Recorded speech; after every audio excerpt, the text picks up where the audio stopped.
Welcome to the Modern Classrooms Project podcast. Each week, we bring you discussions with educators on how they use blended, self-paced, and mastery-based learning to better serve their students. We believe teachers learn best from each other, so this is our way of lifting up the voices of leaders and innovators in our community. This is the Modern Classrooms Project podcast. Hello and welcome to episode 218 of the Modern Classrooms Project podcast. My name is Toni Rose, and they, them pronouns, a designated hype person here at MCP, and I am joined by a teacher with beakers, one of our newest expert mentors, and someone with a self-imposed goal of being named a National Teacher of the Year someday, Mr. Darius Brown. Welcome, Darius. Thank you. I appreciate it. Happy to be here. Yeah, I love that bio so much, Darius. I think it's such a great way to just get started with this self-imposed goal. That is also one of my goals one of these days when I go back in the classroom. So it's so exciting to be in this space with you. And thank you so much for saying yes to the podcast. So before we get started, what is bringing you joy currently? Currently I got a plate of some pasta and sauce waiting for me. So that's my current joy right now. We're going to have a blast tearing that up after it's done. Oh, I love that. Is that one of your favorite dishes, pasta? Yeah, so the wife makes a good pasta and sauce.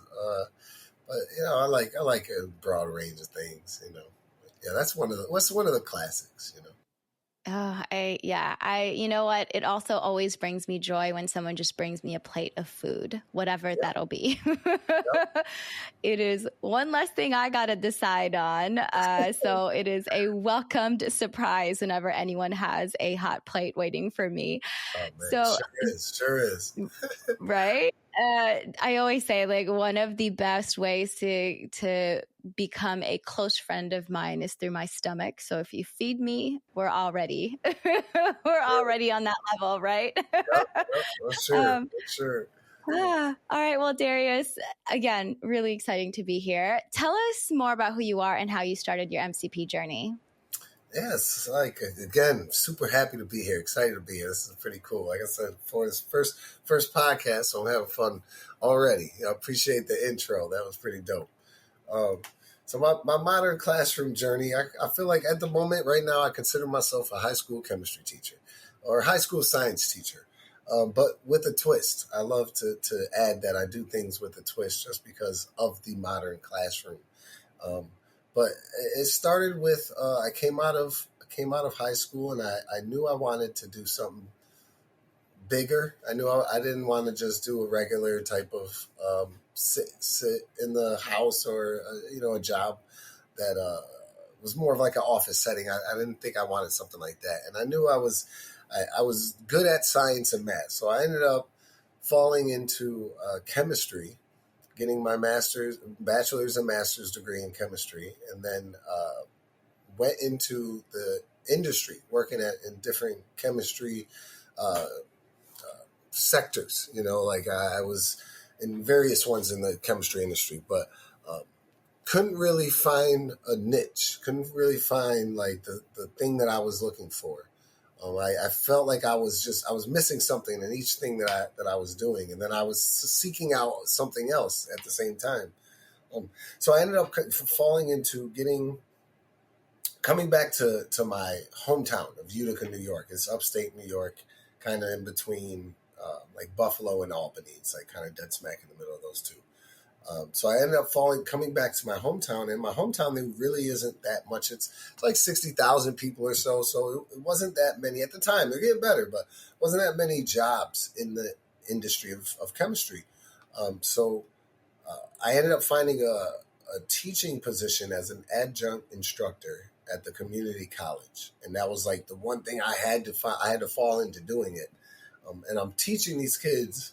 And I'm like, you know what, this is kind of cool. Like I know my chemistry, and the whole time, the one thing that I kind of was missing was that social aspect. As a chemist, you're kind of in the lab, you're working, you're self-driven. It's a lot of time alone, I'd say, in the lab. It doesn't have to be, but in my specialty that I was doing, it was.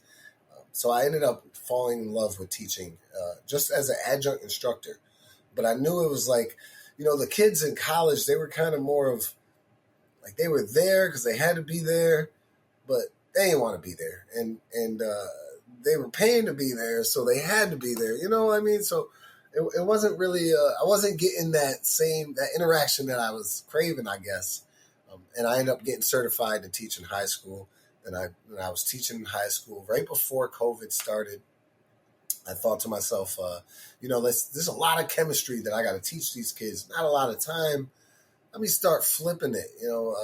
My principal at the time told me you could flip your classroom, start making videos, and I did it. And once I did it, COVID hit, and then the ball just started rolling. I got introduced to the modern classroom from this same principal. It's my guy, Mr. Urso. He was pretty cool. And from there, I've embraced the structure, the whole concept behind it, and it's been awesome. It's really made teaching something different for me. And I kind of was new to teaching at the same time, so I feel like I haven't been tainted by by other like administrators or whatnot trying to cookie cut your teaching, make you teach a certain way.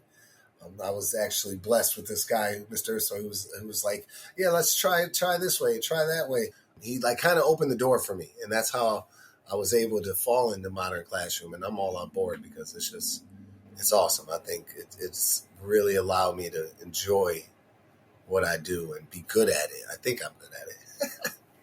I mean, I've heard great things about you from Lisa Doty, who's, just raving about all the cool things that you're doing, which is really dope. And I really love to hear that your admin is super supportive and making sure that you feel successful and empowered to even have that goal, right, of being the National Teacher of the Year. I think that's really amazing because I know that it makes a huge difference when leadership is on board and cheering you on and hyping you up, right? Yeah, it's the best. It's the best when they're on board with you, man. It's something else. Yeah. And so, okay, I guess my follow-up question for you is, how did you know that you were good at science and math? Was it self awareness? You were just like, oh, this comes really easy to me. How old were you when you realized that this is your jam? Yeah, that's a great question. I think it just kind of was like it came easy. I mean, getting the feedback from my science and math teachers of like, oh, you're actually a bright kid. This is, good work that you're doing. You can do something in this career. I think that was something that helped me a lot too. Understand it like, oh, okay, I actually am good at this stuff. The grades are one thing. You'll get grades, but getting that feedback from teachers was like, yeah, this is something that works for me. Yes. See, and this is why I always say, right, adults, teachers can make a huge impact. It's like you show them that you believe that they're able to do it, and then they do it. So I think that's really dope that you were able to have, again, those teachers who provided that feedback for you to give you the confidence and the courage to go after and say like, yeah, you're right. I am good at this and I am going to do something about it. Right. So, okay. You said that you were working in industry experience labs, like doing a lot of things on your own. And you said you were missing a social piece. And so you went from community college to high school. How did you adjust to high schoolers? Because I know I'm a middle school English teacher and I always said I would never teach high school.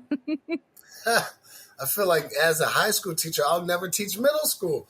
I think I took that jump from college to high school, and I think it was easier for me because it's chemistry, and the way I look at it, you have to have that mindset of wanting to do it when you get into a chemistry type of class sometimes. So I think I took that approach as the kids are still going to want it, and that was kind of a wrong approach because I know I've had many kids in my classes that are like, nah, I don't want it. Yeah. So, yeah, I think academically, like I said, I thought that it was going to be not that much of a difference. It kind of was in the sense because of behaviors. And I think that was something I'm still adjusting to. 8 years later, I'm still getting used to it. And it's definitely helped me get a lot of patience.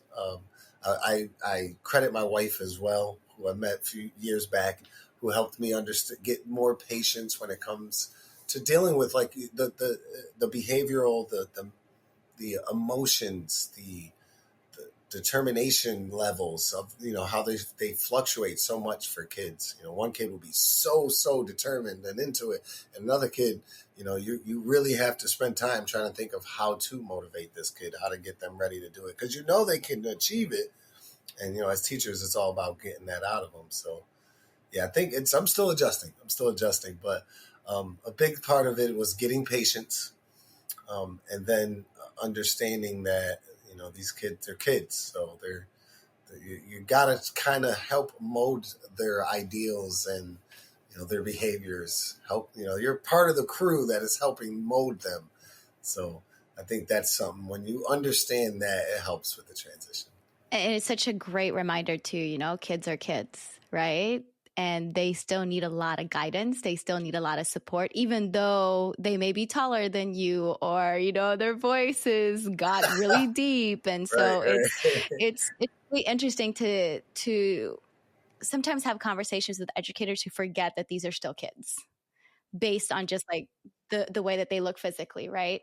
So thank you for that reminder. I appreciate that. I really appreciate the fact that you named, patience and emotions and behaviors all show up in the classroom. And so being able to kind of flow with it, right, and learn from it and learn with it is a great thing. So another question for you, because you did transition into teaching, I've also often heard of individuals who are really good at their content, right? Like for you, you're really good at chemistry, you're really good at math. And so the content you're really good at, how did you ensure that transitioned into classroom teaching? Because sometimes I can say, oh, I can do math, but there's no way I can teach it, right? So how did you, and I know you said you had a lot of support from your admin, which is really great. Was there anything else that allowed, or at least not allowed, but like invited you and supported you into becoming the teacher that you are now? Yeah, so the first few years of teaching, you have the mentor teacher, or sometimes, if you're lucky enough to be in a district, you'll get a mentor teacher that'll help guide you as well. You can, kind of piggyback off of the things they're doing and be like, oh, that works in your room, so let me do that as well. It also really was enlightening. I didn't have to finish with a master's, but I started a master's degree in an education program, thinking that I needed that to get my certification. I ended up not needing it. I just needed some of the classes, but the classes that I took were really enlightening. They really kind of helped me see, just like the behind the curtain type of thing, the behind the scenes of what a teacher actually is doing to set up their lesson plan, to organize, to structure an assignment based off of a standard that that the students need to learn, So I think definitely had to get help with that. That was definitely is not. And I say this, and now as I'm starting to say this, I feel like my wife is a natural teacher. Like she came out the gate sprinting. Like, because she started teaching, and she doesn't even do it no more. She's doing something different. But I feel like it's very rare, and I tell her this, it's very rare for someone to know how to, structure a lesson plan when you have 30 kids that, 5 of them have IEPs, 4 of them are homeless, and then, you got a whole bunch of diversity and cultures that you're trying to mesh and make sure they work together. So I think it takes a lot of, like they say, what's the saying? It takes a... Yeah. It takes a whole village. Yeah, a village, right. Yeah, it takes a community to teach a kid. Like it takes a lot for, at least, for you to understand what to do. And like I said, mentor teachers, that was big. A couple of my classes was big too. And then, paying attention to the other teachers that are doing well. It's like, if that's working in your room, we're not going to reinvent the wheel. We're going to do the same thing over here. And Darius, I feel like the biggest thing here is that you were really a student, right? That you continued to be receptive and open to the different strategies and knowing I need help with this, so I'm going to go get my help, right? And I love that so much, because I know sometimes our ego and pride gets in the way and we're not going to ask for help, right? And so shout out to your wife for helping you and supporting you in ways that she didn't even know she was supporting you, right? And then also just the mentor teachers that you've had, and I'm sure your professors as well, for, again, teaching you all of these things, right? Because I think, again, really important to name the fact that we're all lifelong learners out here. And so when we continue to learn, we continue to expand our brains, then that's when we can do a better job for our students and for ourselves. So thank you also for naming that. So, okay, earlier, Darius, you talked about motivation and engagement with high school students, right? So we're going to switch a little bit because I'm so curious. I'm thinking back on my high school chemistry days, and I'm going to tell you, I don't remember nothing. So I didn't see myself as a science person. I was more humanities, so my brain didn't function the way that it should function in science and math classes, right? And so how do you engage your high school students who may find chemistry intimidating or irrelevant or just not interesting at all? What strategies do you use to make the subject accessible and exciting? Well, Tia, I want to say thank you, because I feel like you asking me this question the way you did, because I kind of saw, I saw the question in the script, and I'm thinking to myself, the common answers that I've said for this question, but the way you asked that question, it kind of just helped me. It just the light bulb lit up. I feel like the way that I get kids to buy in to learning chemistry is the fact that I try to help them understand that we're not learning chemistry, we're learning how to learn and how to think like a scientist, or how to think in a critical manner. And I feel like I tell them always, like my first one, we have to give our speeches in the beginning of the year, getting kids ready to learn and having them understand our class procedure and stuff. And I always include in my speech, the day after your Regents exam in chemistry, you're not going to remember any chemistry. I know that as your chemistry teacher. So what I want to make sure I do is teach you how to learn, how to think of things, how to study, how to approach a problem and actually solve it. And, with all the different things that you need to use to solve it. So I think that's what helps my students, at least, buy into learning chemistry. Because it's like, yeah, you ain't going to remember this crap after. You ain't remember this afterwards, but like if you could learn how to make some good study cards, or make a graph that'll help you remember something, or an acronym. I love using acronyms in the class. I tell them their slogans, like what's your slogan for a diatomic molecule, something like that, and they'll have to come up with the acronym. So, like I said, I think I really try to focus on this college and career readiness. Because I feel like as a high school student coming out of a big high school, big, diverse, low-income high school, I didn't know a damn thing about college. I didn't know how to learn. I didn't know how to think. I didn't know how to study. I didn't know how to sit there and listen to this teacher. I didn't know none of that stuff. I had to learn it. Luckily, I took psychology in the fall semester of my freshman year. So that first semester of college at UB, I went to University of Buffalo. Shout out to them, the Bulls. My first semester, I was like able to figure out in one class, I was able to learn from one class how to learn. And that saved me for the rest. Because I had 1 D+ and I was mad. I was super mad. I came out of high school with A's and B's. And I had a D+ from biology. And I was so mad. And then next year I told myself, I'm not getting underneath the 3.0. And I got that 3.0. And it went up from that point on. I almost got a 4.0. I had an A- 1 year. So it got me a 3.99. And I didn't want to appeal it because I was thinking I was I was that guy. I was like, man, I don't care. But yeah, I think teaching them, telling them like, yo, listen, I'm not teaching you just chemistry. I'm teaching you how to learn, how to think of this stuff. That really gets them to buy in. And that's really what I try to focus on when I'm developing my content. And that really makes it more relatable and relevant for students, for all learners, right? And as you were speaking, I was just thinking, think like a scientist. That means you're looking at data. That means you're thinking critically. That means you're coming up with hypotheses, but like it has to be based off of the data that you've collected, right? Facts, right, off the facts, yeah. Oh, that's so fascinating. I wish my chemistry teacher should have done something like that, because then I would have been like, oh yeah, you're right. These skills that I'm learning in this class are transferable to all the other things outside of class, right? So that's amazing. Thank you. And also when you were saying how, when you were in your own learning experience, you didn't know how to learn, right? And I think that's a skill that we often don't teach students, because I feel like you and I can go on and on about how the education system ultimately is a failure to a lot of our kids, especially Black and brown kids. And, there's the whole concept of teaching students the content, right? Like, for example, chemistry, science, right? But not teaching them how to think, right? And there's a lot of laws that have been passed now of what we can teach, right? And not allowing for that opportunity to analyze and critically think, or, question what it is that we're learning. And so this whole concept of how do we learn? Who are we as learners?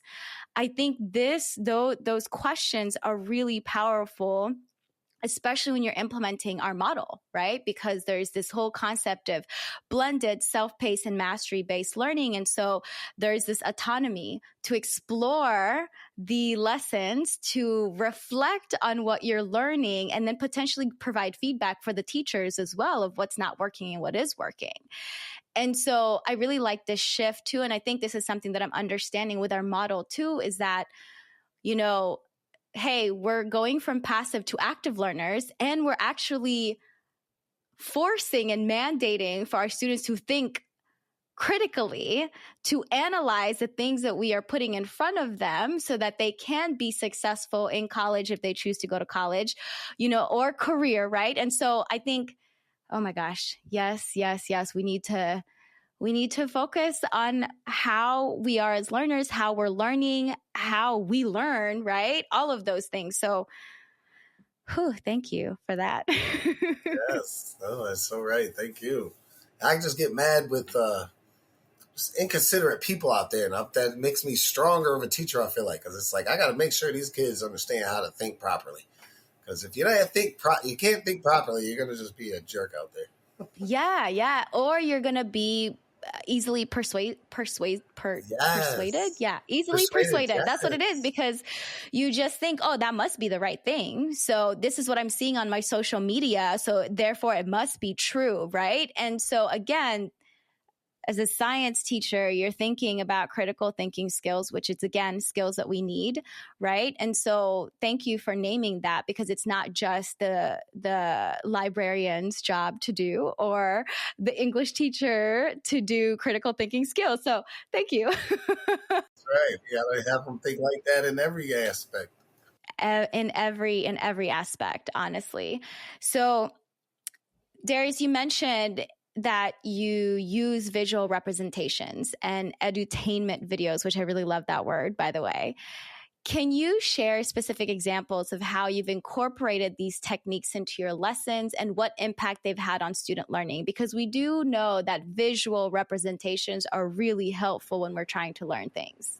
Definitely. I feel like before Modern Classroom, I was just like tossing them up on the wall and seeing if they stuck. It's like I didn't have a clear-cut way of getting it in there in the lesson.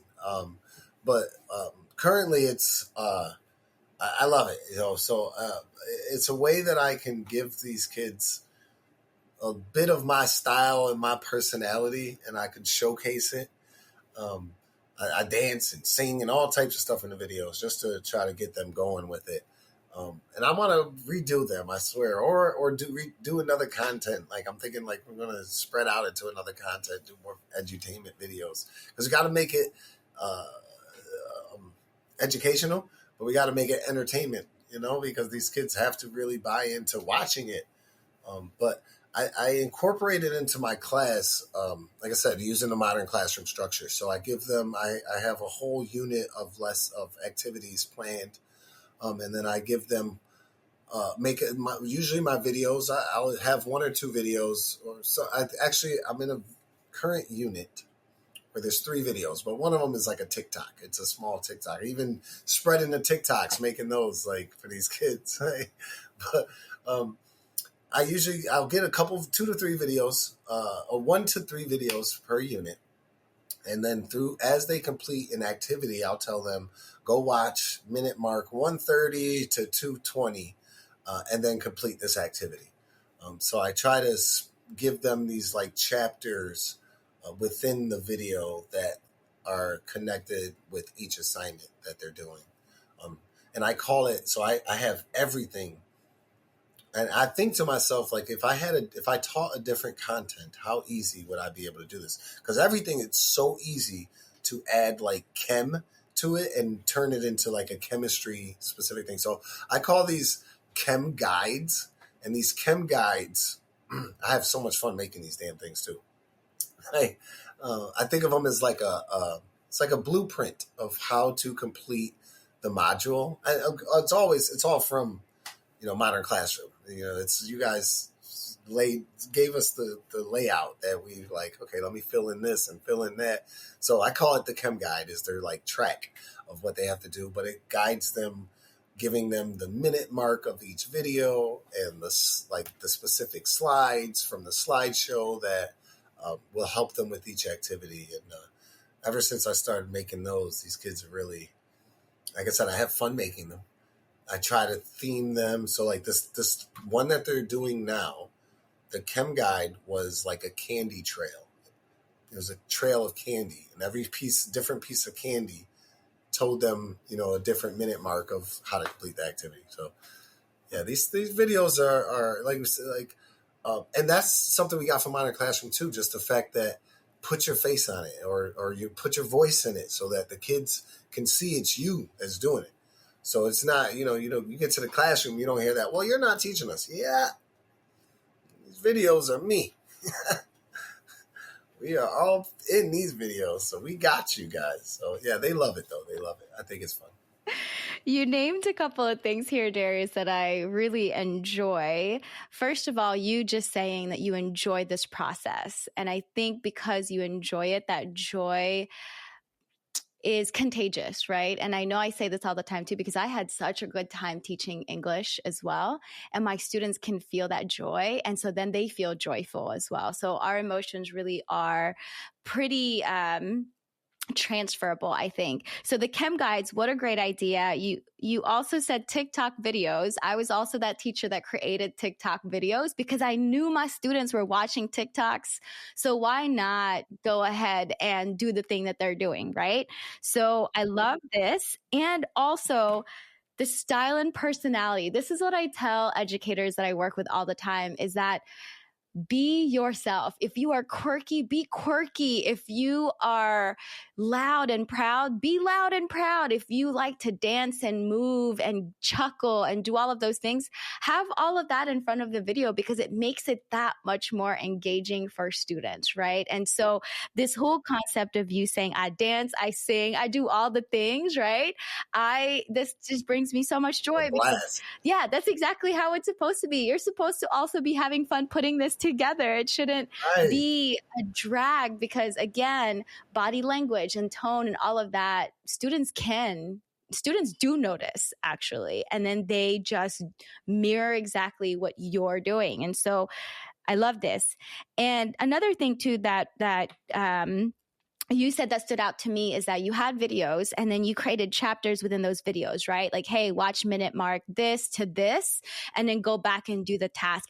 I haven't heard of that. So thank you for expanding my brain, because that is actually beautiful, because now I'm thinking you could have a longer video, right? Where you could just have one long video, but then you tell students, no, you actually just watch these 2 minutes and we're going to break it down that way. And mind blown. That's such a great strategy. I think that's so dope that you have that. Oh, thank you. No, thank you. I got that from y'all, because it was during one of our submissions, and my videos were long.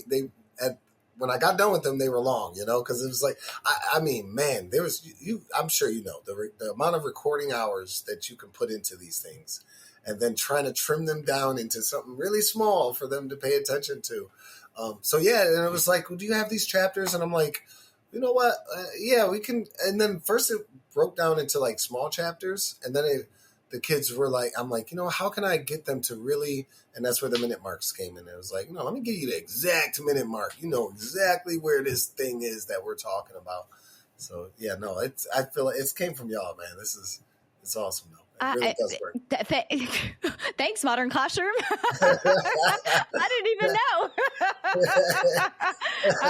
But that's really cool, because now, Darius, you're saying, right, your students are so happy when it comes to the transparency piece, right? Of, hey, watch these 2 minutes or whatever it is, the mark that you have in your video, and then go and complete the task to practice what it is that you just learned.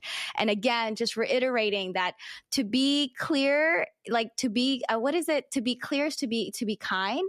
Being clear is being kind, right? Of just like, we love transparency. We love clear processes, and we as human beings just thrive when things are clear for us. And so you are providing this space for your students to feel more joy, less stress, because they know what they're supposed to do. And again, right, that whole concept of go to slide 2, this is where you find it, instead of having them go back to the entire slide deck and then waste time trying to figure out, because time is important. Yeah, we ain't got time.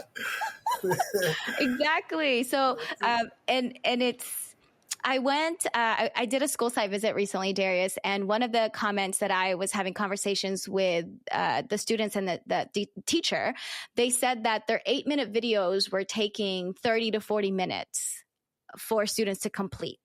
And so that was also an issue that I came across in my own teaching practice when I was implementing the model. And I realized that the guided notes and the embedded questions were barriers for my kids. So I actually took those away, and I said, focus on this 6-minute video. And then after is when I want you to transfer the skills, because I think sometimes, we meaning educators, I sometimes get really focused on, they have to take notes, they have to answer these questions. And then there's so many interruptions. And then it does turn into a 40-minute task when it doesn't have to be. So I really love this thing that you did for yourself, Darius, of like, you know what, I have these long videos. I know I have these long videos. And how can I make this work for me and for my students? Minute marks. Bam. Easy peasy, right? So yes. It's awesome. Yeah. I said it changed my whole game, because, it's like, well, it's in the video. Did you see it in the video? And they're like, well, it's like, okay, you know what? I'm going to put it exactly where it's in this video so that we know where it is. There's, like you said, clear is happy. Happy. Yeah. And it's not a gotcha moment, right? It's, you know what? I'm going to give you more guidance. It's not cheating, y'all. I know we tend to think it's cheating. They gotta learn the hard way. They gotta find it on their own. Nah, like if we could support them, let's support them. Right, life is already hard as it is. Yeah, I'm about to say, they still have to go put in too much work. So it's like, let's give them just a little more. That's not. Yes. Yes. Okay, so then how do you maintain this positive classroom environment and then inspire students to reach their full potential in chemistry? Because I know already, like, I don't have you as a teacher, but I'm really liking all the things that you're talking about. And I feel like just going off vibes, as Gen Z would say, right? I feel like you have this energy about you where students are going to want to learn from you. So how do you continue to engage them? How do you continue to put your belief in them, just like what your teachers did for you? And, when you were saying, oh, they said I was really good at science and math. And so that's just a feedback. How do you do that? I think it's a lot of the, I get joy from certain assignments that I have them do.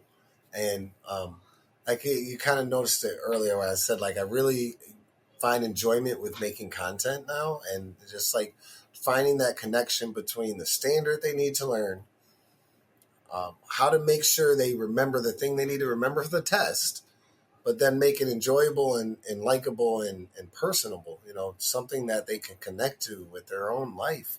Because that's how you make it memorable, in my opinion. So I think I find a lot of engagement with them, and I get them engaged, and I get a lot from them. Like I learn a lot from them when I make certain assignments that, we call them now the SEL assignments, the social emotional learning. And I really try to attach that into the assignments that I'm doing, like every single one that I'll have them do. So like, for example, our next unit that the kids are learning, that I'm tweaking one of my assignments that I thought of before, and I'm like making it up again. I'm like redoing it because I just want to make it better for them, but they have to learn in chemistry, they have to learn what a chemical formula is.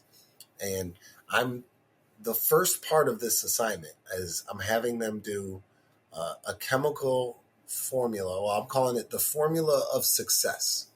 So they're going to write down a couple things that they think they need to be successful. And then they're going to create element symbols, our element symbols from the periodic table. They're going to create element symbols for these things and then put it all together into a formula of how they could be successful. And I think that component of it, it'll take them 10 minutes or so to do.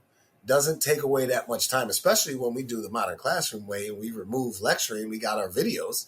Like it gives so much more time. This is why I'm always like such an advocate for it, where it's like you can help every single kid in your classroom and you can like really do things like this where you're doing the social emotional learning, where you're giving them that connection of, okay, this is my personal life, this is chemistry, where's this middle ground that we could all lie at, because that's where you find that engagement.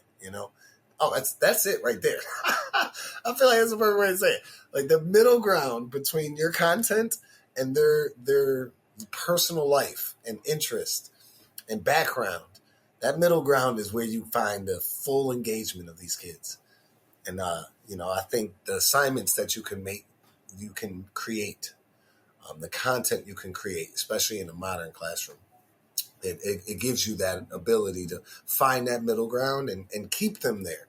Like I'm making assignments every unit. It's funny. These kids are really like, Mr. Brown, what's next? Like they're really looking for the next thing because we're staying in that middle ground of, this is your personal life, this is chemistry, but this is our groove. This is our wave that we're going to ride. That's such a great concept to be reminded of, right? That there is a middle ground. It's not just chemistry. It's not just their home life or their personal life. There's a combination to this, right? And this whole concept of formula of success too is such a great way to get students to reflect on what that means for them as well.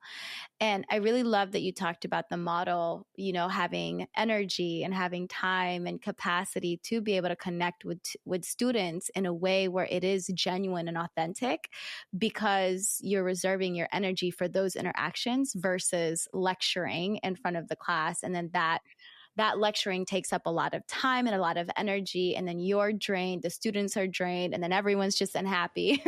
Yeah, absolutely. So true. Yeah, that's another great reminder of, energy reservation for both the students and the teacher. And then a lot more intentional work with the classwork that is being put in front of the students, and keeping in mind standards, keeping in mind just the whole child being, honestly, right? Like the whole being of, I'm gonna have the standards, I'm gonna have the skills, and you're also gonna see yourself in the things that we're doing, which I think is so lovely. We definitely need more of that. Hey there, listeners. This is Zach. Just one announcement for you this week of November 24th, 2024, which is that you can connect with other educators of color who are creating a more student-centered learning environment by joining our monthly Shades of Excellence meetup on Monday, November 25th at 7 p.m. Eastern. Registration linked in the show notes. Now let's get back into it with Toni Rose and Darius. So, okay, I wanna switch, Darius, to your YouTube channel. I got to see some of the instructional videos that you created, and you actually blended it with sports as well. And I know that you coach sports, right, in high school, which is, again, really cool. So I just was smiling the entire time I was watching it because I was like, oh, I can feel the joy. I can feel the excitement. I can feel the passion. And this is just really dope to just see. So what was your purpose and thought process behind your YouTube channel? And how do you manage your time with having a YouTube channel as well as teaching and coaching and doing all the things? So I think my thought behind the YouTube channel initially was the amount of content that we have to teach.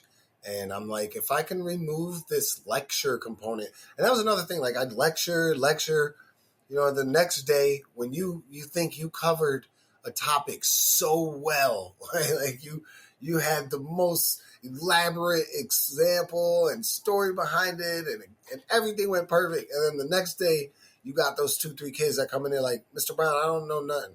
I don't remember nothing. It's like, my goodness, I get so frustrated. So then I'm thinking to myself, like, you know what, why didn't I record this so that you could see it again? And I think that was a big part of it. It's like giving them this content in a repeatable fashion. Like, how can you do it again, see it again? Or like, and that was like, we've all been in lectures in college. There's always, and I'm a little older than sometimes than I look, but when I first went to college, it was not like if you had an audio recorder, then you had money type of thing. Like that wasn't something that was common, and the phones were like not as smart as they are now, back then. So, you'd miss some things from a lecturer. You'd sit there in the lecture trying to take notes as like rapid fire, and you'd miss stuff all the time. And I'm like, I bet these kids are doing the same thing in my class when I'm trying to get through all this chemistry in 20 minutes of time. You're trying to make it 20 minutes of teaching and then 20 minutes of them working. But at the same time, it's like, we just got too much stuff. So I think my whole concept behind it was like, let me get them, make sure they get all the content, make sure it's clear and easy to understand. And then like, let me just have fun with it. I think the having fun with it came after the fact. Like, I was just like, I want to get the content recorded. And then as I'm starting to record it, I'm like having fun. I'm like, I first started with the script. I did a script too. I made scripts. And I'm writing the script and I'm like, oh, I can make a joke here, or I could do this here. So I was having fun with that component of it. And then I'm starting the recording. And as much as, there's so many hours of recording that was like non-TV time type of stuff, like you get mad and you start cussing or something. But I would really have fun with that too, like sitting down and getting myself ready and putting a little, one of them I had my lab coat on, like let me get into this. And then the really fun part, I feel like, was the editing. Like I really had fun with that too. Doing the editing was doing the graphics, like making all the graphics and animations that I had behind me. And then selecting the music. To me, that was the best time. There was one outro that took me probably like 100 clips because I'm doing the outro and I'm singing and dancing in the outro. And I'm doing it with no music. And then I had to find the song afterwards that matched up with the rhythm of me dancing with the beat. And that was fun though. That was fun. Then I had to slow myself down, and it was crazy. But I think that was the most fun that I had doing it, was picking the music that I was trying to make themed with the stuff. Not content related at all. But yeah, I would have so much fun with that. I mean, you bring up a really important thing here too, which is to play, right? To be as creative and playful as you can be when you're creating these videos, because again, that's what's going to keep you going, right? That's what's going to keep you showing up. That's what's going to keep your students engaged, is how do I bring fun into this? Because learning is fun. And so as you're talking, all I can visualize is you dancing with no music on and just giggling, because I think that that's such a fun visual for me. It And was crazy. right. And it's like, it's not telling listeners that you should do this. It's really just highlighting that embrace who you are, right? If you, again, love to do these things, go for it. Let that shine. Let your personality shine in the things that you create for your students. Another thing that I was thinking about too, Darius, is that when we record our lessons, it's a great reflection tool, actually, as educators, because then we can go back and say, oh, what did I say about this topic? Do I need to actually change that? Or did that make any sense? Because I know there are some examples of teachers using idioms, right? For example, I try not to use idioms, but then when I reverted back to or reflected and watched some of my videos, I saw, I was using a lot of idioms, and I had a lot of multilingual learners in my classroom. So I know that those idioms are probably just going above their head, and it doesn't make any sense. So I think the videos are a great way for learning to continue, because our students can show up some days, cannot show up some days, and also a great reflection tool for us and how we can continue showing up and being better and improving those lessons, right? And I love this thing that you said too, of capturing as kind of your legacy, right? Of telling, your great grandkids, of being like, here's your ancestor doing the things and having so much fun with it. And I love that visual as well for me. And I also chuckled at the audio recorder, because I feel like you and I are probably around the same age, because I remember being in college and wanting that as well. And my parents being like, with what money? Yes, right? Like, you want it, but no. You got to get your hand game up. Yes. And so my mom would teach me how to do shorthand notes so that I can capture all the things. And still, like, now looking back, I definitely had ADHD, and there was no way the shorthand notes was going to do anything for me. It wasn't enough, right? So, okay. Well, thank you for, again, sharing your joy and your passion. I can really feel that. And I love being in spaces where there is a lot of joy and passion. And so, okay, you said that it took a while. There's lots of hours behind recording videos, right? And I know I've shared with our listeners before, my first instructional video literally spent all day doing one video because I wanted it to be perfect. And I think you said it. I'm sorry. Yeah, I don't want to, but that's what it is. It's hours behind it because you're having fun and you're trying to make it perfect. Like, you can make it quicker, and some videos are fast, but yeah, don't want to scare people. It definitely, you it's like a rabbit hole that you joyfully dive down. Yes. And I was going to say too, the co-host, Zach, also does the same thing. Zach loves editing. So he will spend all his time editing and putting together videos that are dope for him and his students. And again, he has capacity for that, right? And he is curious and he wants to do that. So I'm not going to rock his boat and say like, you shouldn't do that. That's what you want. That's what you go for it. Right. So I think, again, for me now, I have to do timers, Darius. I have to be like, I got to get this done in 25 minutes. I'm not going to spend more than 25 minutes on this because I don't have a lot of time now, right? And so the 25 minutes was, I got to get straight to the point. And so now that it's 2024, fast forward, how are you managing your time? Because you've also added an extra layer of coaching sports at your school. So how do you manage your recording, you creating the self-paced learning, creating a positive culture for your students and inspiring them through chemistry, and then now also doing coaching sports? Yeah, I think, shout out to my wife. She definitely helps a lot with making sure the house is taken care of. Things are well off here.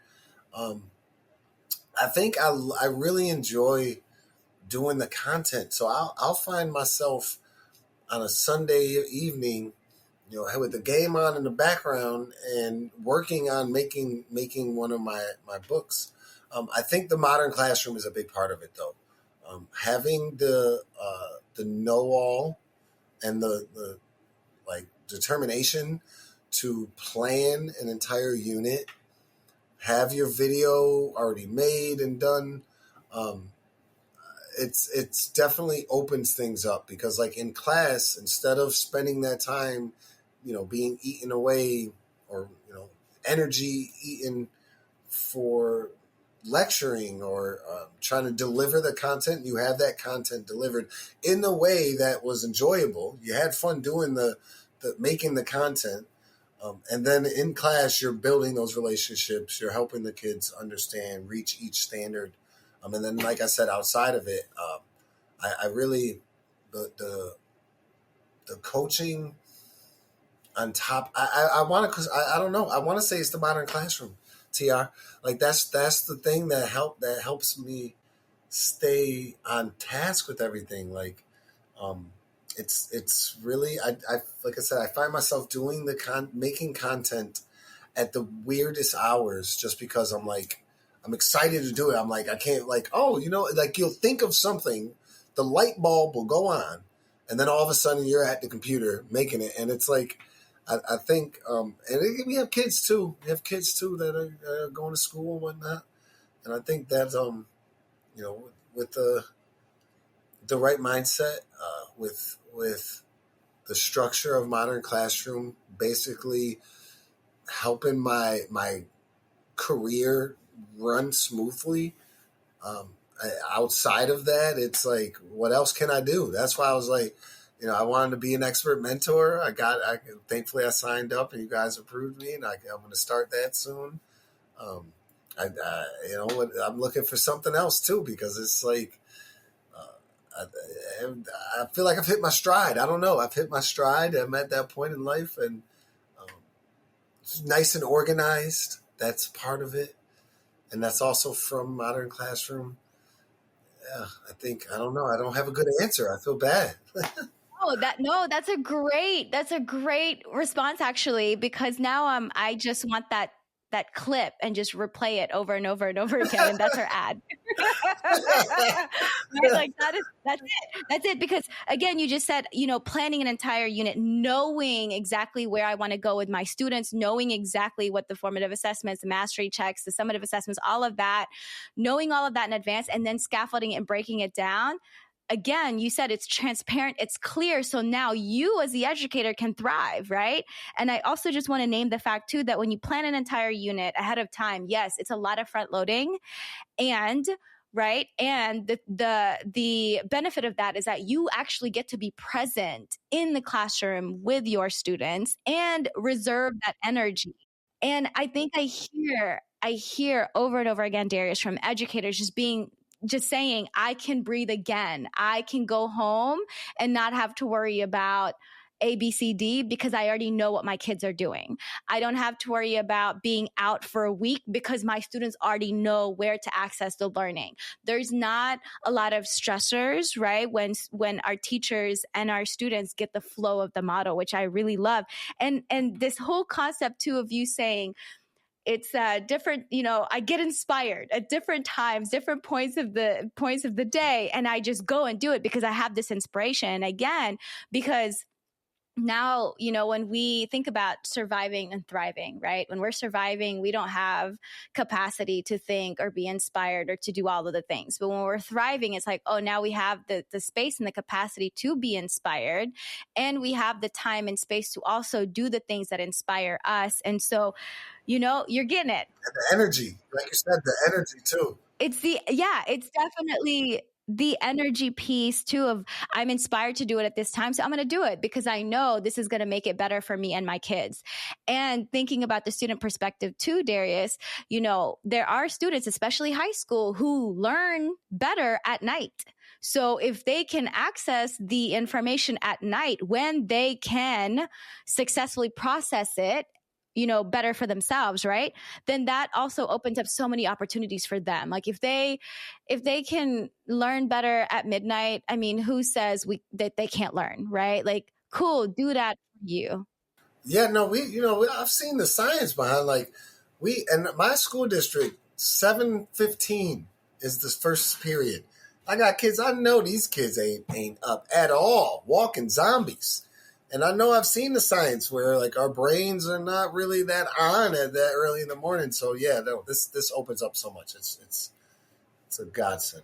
I mean, I went to schools last week, Darius, and the start time was 7:45. So I had to get up at 6. And I was like, ooh, who does this? Right. Super early. Like, no.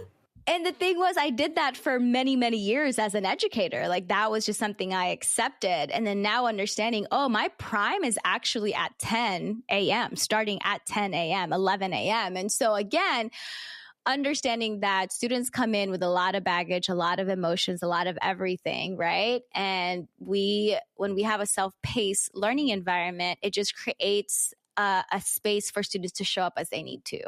There are times where they're going to be on, there are times where they're going to be off, and that's okay regardless, because they're going to access the learning when they are ready and alert and prepared for it. Yeah. I think you said it best too. Like they know what to do. Like subs love my class. I have no problem when I know I have to take a day away, when I have to step away or whatever. I don't have any worries at all, because I know like the setting up the modern classroom and in the way that I did it this year, thankfully, and having the structure of the modern classroom. The subs come in. It's always, it was such a dream to sub for your class, because like everyone knows what they're doing. They come in here, they know what they're doing, and like you said, there's some days they come in, they're a little off. They go ahead, chill out in the back, or go ahead, go to the gym, go run it out, and those would be the same kids that come back later that day, working, ready to work, because they just have that flexibility with the modern classroom. It's amazing. Yeah, we're going to probably have to speak to some of your subs too. I'd love to have a sub perspective here, just because, again, the subs at my school also were just like, give me Ms. D's class any day. And Darius, I was gone a lot when I implemented the model, because I knew that the learning was going to continue. So I was like, let me go here, let me go there, let me vacation here. Yeah. With no worries, because everything is continuing. It's still smooth. It's awesome. Yeah. And the sub was like, I'll take it. Never had a problem finding a sub, because again, the learning continued. So, okay, well, we don't want that plate of pasta to be so cold by the time you get it. Darius, what do you hope to see in the future, and what goals do you have outside of being the National Teacher of the Year? I was going to say, I saw that question too, the script, and I already had that. I was like, I already got that one ready to go. No, I think in my future, I also want to be an administrator. I mean, and I want to be as much involved with Modern Classroom Project as possible. I think you guys got the formula. So I like the ideal, and like I said, I've implemented it, and it's worked. Like my first school that I was at, my scores got better and better every year, and the more I understood and implemented different things in the model, and then same thing with my current school, that I'm loving it there as well. But I think I want to be an administrator. I want to be able to lead other teachers in this glorious fashion of the Modern Classroom Project, or just getting them loving what they do the way I am, like loving the structure, helping them with their structure or their class management, and just being able to implement certain things at school, at a whole school building level wide. I think that's something that I'm interested in. I want to do eventually, but after the National Teacher of the Year thing, Okay. So we have steps here. Here. Absolutely. Okay. And we got the final one. I want to make a school. Now, I know that's crazy too, but that might be a little too ambitious. But I think No, I think you could do it, honestly, and I think you should do it. Thank you, Tia. I really think we need it. Like, we need a different way, a different approach out there. Like, the Modern Classroom Project is it, and not as like I love seeing other teachers doing it, and I wish there was more. I keep trying to, every single PD that they're like, do you want to give us a speech? Do you want to talk? I'm like, absolutely. Let me tell these people about this project that they need to be implementing, because it's something different. So let's put this in an entire school built off of this. I think that'd be dope. Yeah, and we're getting schools like that too, which is really exciting. So, okay, well, how can our listeners connect with you, Darius? I mean, not big. So I got my TikTok. I got my YouTube. I think those are big things. Those, you can reach out, get a hold of me anyway, through that fashion. Yeah, I don't know any of what are, and through the Modern Classroom. How about that? Tell them to get a hold of me through y'all. Okay, there you go. No, that works, Darius. That's it, right? We want to make it what you prefer so that, you're not going out of your way to meet folks. They're going to come to you, which is what we like to do, right? Okay. And, before we go, because I know this is something that I've been in my head, the chem guides, do you mind sharing an example of a chem guide so we can put it in the show notes for folks to see exactly what you're talking about? That would be really dope, actually.